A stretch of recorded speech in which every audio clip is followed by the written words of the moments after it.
So one way to think about this second method of the steady state is imagine that you have a bathtub and you want to fill it up, but you want to keep the water running.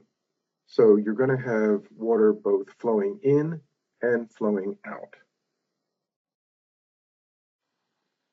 Okay, so we have the water flowing in, and eventually it fills up to a certain point. Then you want to maintain this level of water. So that means a certain amount of water has to be flowing out. Okay, so we have inflow and we have outflow.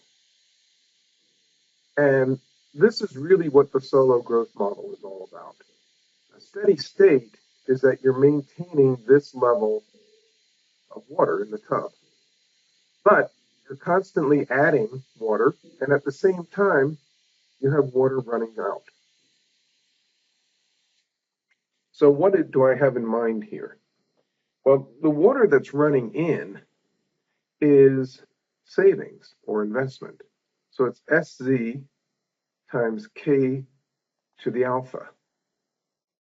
So that's the stuff that's coming into the tub. But now what's coming out of the tub?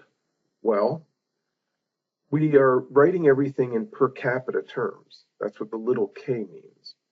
So if the economy if the population is growing over time, in order to keep the per capita capital stock fixed or constant, you're going to need to be adding to the level of capital in the economy. So the population growth rate is going to be a source of outflow to the economy. And then the other consideration is that the capital stock depreciates, so it gets old. And that is the other element here, and this is the outflow. So the steady state is going to be where the inflow equals the outflow. And that is SZ K to the alpha SS equals N plus delta roots KSS. Okay, and we can graph this.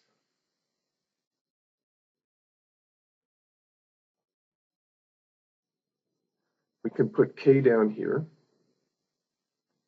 And then up here, we will have SZ K to the alpha, and we'll also have N plus delta times K.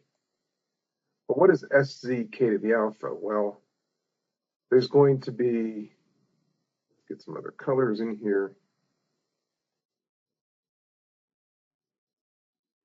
This is just the production function, so that's Z K to the alpha. So SZ is the savings rate times that, but that's a fraction. So SZ must lie below ZK to the alpha. And then N plus delta times K is just linear. So we have N plus delta times K. So the idea of equating the inflow and the outflow is what delivers the steady state capital stock.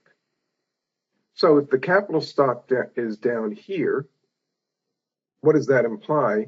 That implies that you are adding capital at a higher rate than it's disappearing. And so that means that you're going to be increasing the capital stock. Whereas if you're at a level of capital out here above the steady state, then you've got capital sort of disappearing at a faster rate than you're adding to it, and that's going to drive the capital stock down. And so the steady state is where the bathtub is, the level of water is just constant. So the amount of water coming in equals the amount of water going out. This is water coming in, this is water going out.